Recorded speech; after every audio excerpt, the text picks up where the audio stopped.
జేఎన్పీ TV జనం TV ఇది జానపదుల TV. సమాచారాన్ని మీకు అందిస్తుంది జేఎన్పీ టీవీ ప్రేక్షకులకు నమస్కారం. తెలంగాణ ప్రభుత్వ భాషా సాంస్కృతిక శాఖ ఆధ్వర్యంలో తెలంగాణ ప్రజా కళ సాంస్కృతిక సంబరాలు 99 రోజుల సాంస్కృతిక కళారూపాల ప్రదర్శన కార్యక్రమం తెలంగాణ మొదటి కవి పాల్కూరికి మూల రవీంద్ర భారతిలో నిర్వహించారు. ఈ కార్యక్రమం సాంస్కృతిక శాఖ సంచాలకులు ఏనుగు నరసింహారెడ్డి ప్రారంభించారు. రాష్ట్ర సాంస్కృతిక మరియు టూరిజం శాఖ మంత్రి జూపల్లి కృష్ణారావు అనివార్య కారణంతో రాకపోయినందున ఫోన్ లో మాట్లాడారు. వారు మాట్లాడుతూ కళలు బాగుండాలి, కళాకారులు బాగుండాలి, కళాకారులకు ఉపాధి అవకాశాలు కల్పించుటకు ఈ కార్యక్రమం ఏర్పాటు చేసినట్లు ఆయన తెలిపారు. సాంస్కృతికతతో పాటు టూరిజాన్ని కూడా అభివృద్ధి చేయుటకు రాష్ట్ర ముఖ్యమంత్రి రేవంత్ రెడ్డి గారు కృషి చేస్తున్నారని వారు తెలిపారు. సాంస్కృతిక శాఖ సంచాలకులు ఏనుగు నరసింహారెడ్డి మాట్లాడుతూ ప్రజాపాలనలో తెలంగాణ ప్రజాకళలు ప్రజాపాలనలో భాగమేనని అంతరించిపోతున్న జానపద కళలను కళారూపాలను వెలికితీసి 99 రోజులు సాంస్కృతిక ప్రదర్శనలు చేయుచున్నట్లు తెలిపారు. రవీంద్ర భారతి ఘంటసాల వేదికను తెలంగాణ మొదటి కవి పాల్కూరికి సోమన్న మూలగా మార్చినట్లు వారు చెప్పారు. ఈ వేదికపై రోజుకు 2 కళారూపాలు ప్రదర్శనలు ఇస్తున్నట్లు వారు తెలిపారు. ఈ కార్యక్రమంలో సాంస్కృతిక సారథి ఏవో విజయ్ కుమార్, భాషా సాంస్కృతిక శాఖ మండలి సభ్యులు Palle Narasimha, field officer Narasimhulu, senior assistant Srinivas, superintendent Prasad, Sravanthi, Hemalatha, Amrutha, music college principals Varalakshmamma, Saritha తదితరులు పాల్గొన్నారు.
అందరూ హే తెలంగాణ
शुभ्रज्योत्स्ना पुलकितयामिनी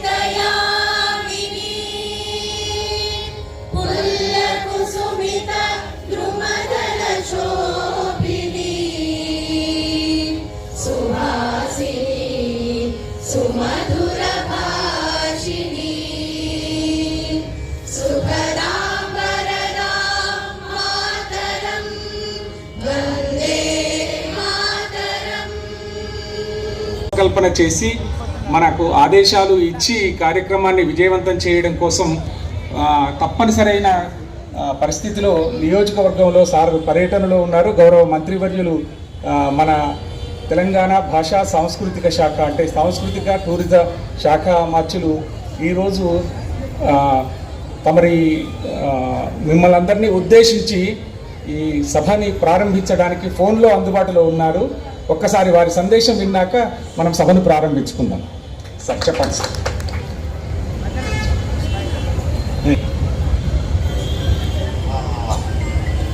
కల్చరల్ డైరెక్టర్ ఏను నరసింహారెడ్డి గారికి, వేదిక పైన ఇతర పెద్దలకు, వేదిక ముందున్నటువంటి విద్యార్థులకు, అధ్యాపకులకు, ఇతర మిత్రులందరికీ హృదయపూర్వక నమస్కారాలు తెలియజేసుకుంటూ, ఏదైతే ఈనాటి ప్రజాప్రభుత్వం ప్రజాపాలనలో భాగంగా రాబోయేటువంటి 99 ఏదైతే 99 రోజులు ప్రకటించడం జరిగిందో అందులో భాగంగా అన్ని డిపార్ట్మెంట్లో అన్ని శాఖల్లో కూడా ప్రతి రాష్ట్రం మొత్తంలో కూడా కార్యక్రమం నిర్వహిస్తూ ఉన్నాం. అంటే ఈ ప్రజాపాలనలో భాగంగా ఈ కల్చరల్ శాఖ సాంస్కృతికి సంబంధించినటువంటి ఈ కల్చరల్ డిపార్ట్మెంట్కి సంబంధించినటువంటి ఈ టూరిజం డిపార్ట్మెంట్కి సంబంధించినటువంటి సందర్భంగా ఏదైతే ఈ కల్చర్ అంటే సంస్కృతి, కల్చర్ అంటే సంస్కృతి అంటే జీవన విధానం. ఈ జీవన విధానం అనేది కలుషితమైంది. సో అందుకని ప్రజాపాలనలో భాగంగా 99 రోజులు నిర్వహిస్తున్న దాంట్లో భాగంగా తెలంగాణ రాష్ట్రంలో ఉన్నటువంటి సాంస్కృతిక సారథి కళాకారులతో పాటుగా రాష్ట్రంలో ఉన్నటువంటి వివిధ కళారూపాలు, వివిధ రకాల కళాకారులు వీళ్ళందరూ కూడా ఇందులో పాల్గొనే కార్యక్రమం చేసి ప్రజల్ని చైతన్యపరుస్తూ ఈ మన సంస్కృతిని, మన సాంప్రదాయాన్ని, మన జీవన విధానాల్ని, ఆలోచన విధానాల్ని ప్రజలను చైతన్యపరిచే విధంగా, ఆలోచన విధానం అనేది మార్చే విధంగా ఇలా సమాజంలో ఉన్నటువంటి వివిధ రకాల రుగ్మతలు ఏవైతే ఉన్నాయో ఆ రుగ్మతను పోగొట్టడానికి ఈ యొక్క శాఖ ద్వారా ఇందులో ప్రజలు చైతన్యపరచడం కోసం ఈ ప్రభుత్వం ద్వారా నియమించినటువంటి సాంస్కృతిక కళాకారుల ద్వారా, అట్లాగే ఇతర కళాకారుల పాపం వాళ్ళ కూడా జీవన వృద్ధి లేదు.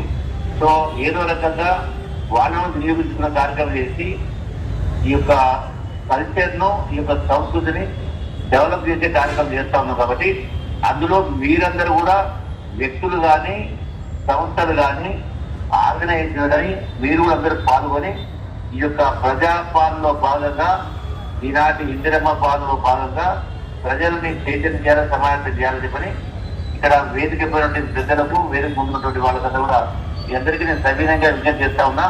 నేను ఇక్కడ ఇతర ప్రోగ్రాంలో ఉన్న కారణంగా జార్ఖండ్ జిల్లాలో ఉన్నాను, అందుకని రాలేకపోతున్నాడు. కాబట్టి అనగా భావించవచ్చు అంటే కాబట్టి ఈ యొక్క లక్ష్య సాధనలో భాగంగా మనం అందరినీ కూడా సమితి బాధ్యత అని చెప్పని మీ అందరికీ సవినయంగా విజ్ఞప్తి చేస్తూ ఈ యొక్క కల్చర్ను, ఈ యొక్క కల్చరల్ శాఖ ద్వారా, అట్లాగే ఆర్కియాలజీ ద్వారా, అట్లాగే టూరిజం కూడా ప్రమోట్ చేయాలి.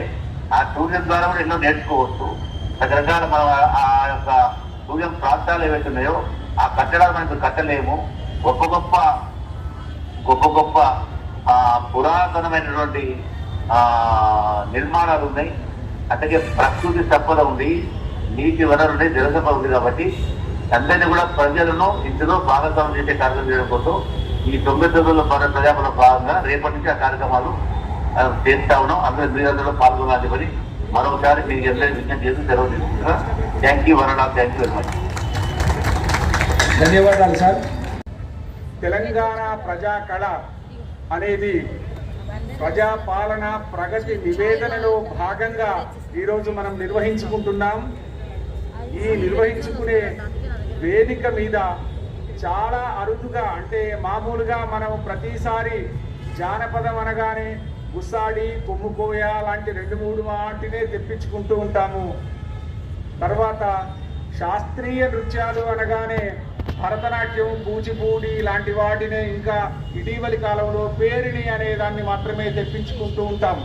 ఇవి కాకుండా చాలా అరుదైన కళారూపాలు, అపురూపమైన కళారూపాలు, ఒక రకంగా కనుమరుగు కాబోతున్న కళారూపాలు చాలా ఉన్నాయి తెలంగాణలో. నిజానికి 99 రోజులు మనం నిర్వహించుకోదలిస్తే 99 డిఫరెంట్ కళారూపాలు కూడా అందుబాటులో ఉన్నాయి.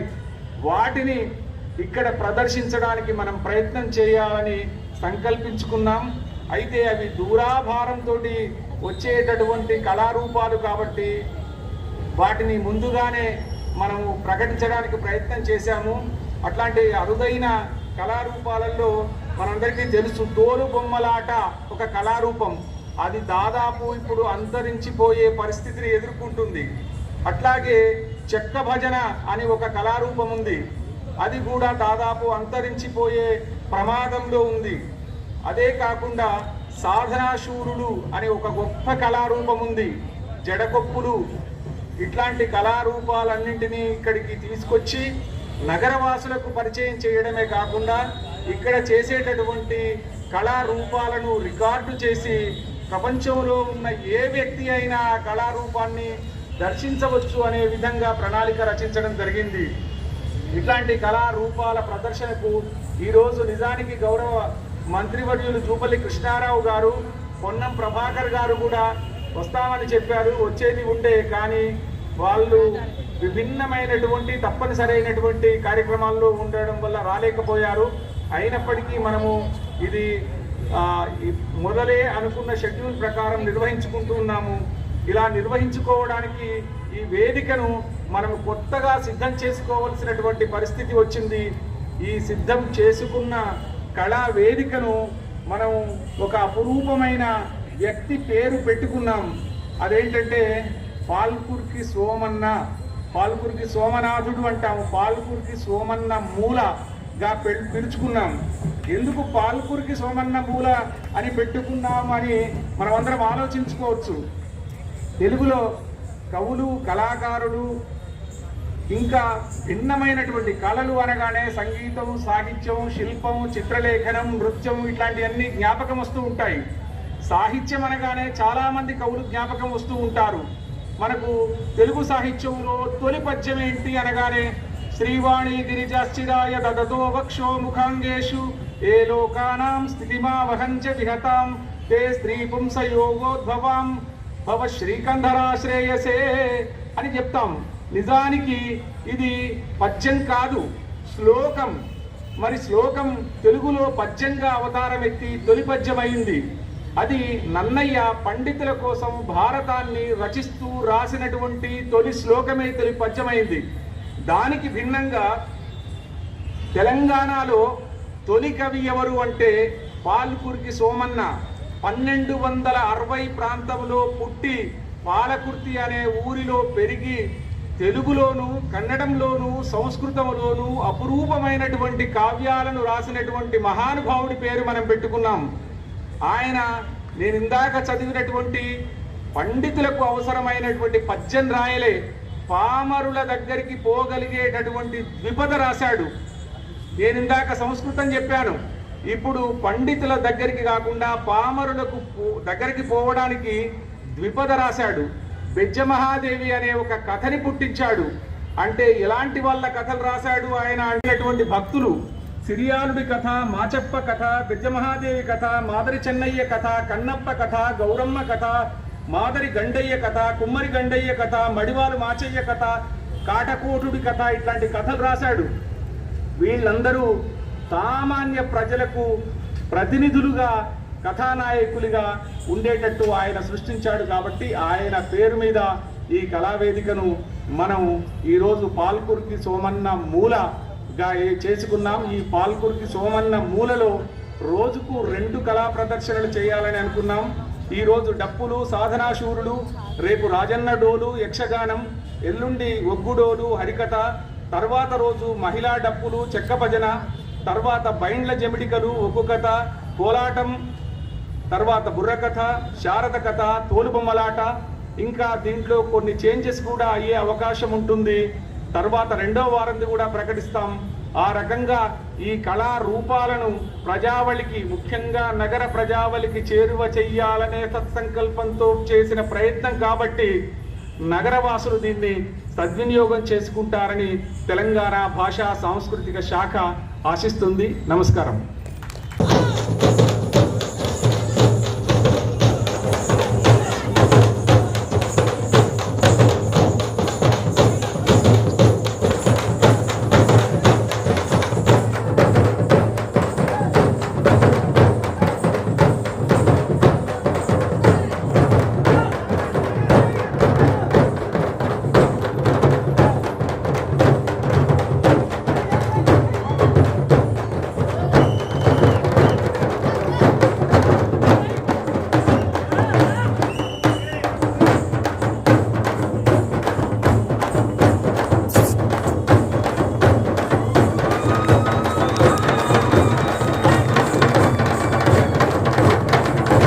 అద్భుతమైనటువంటి కళాఖండాలను ఆవిష్కరిస్తున్నారు మన డప్పు బృందం వాళ్ళు.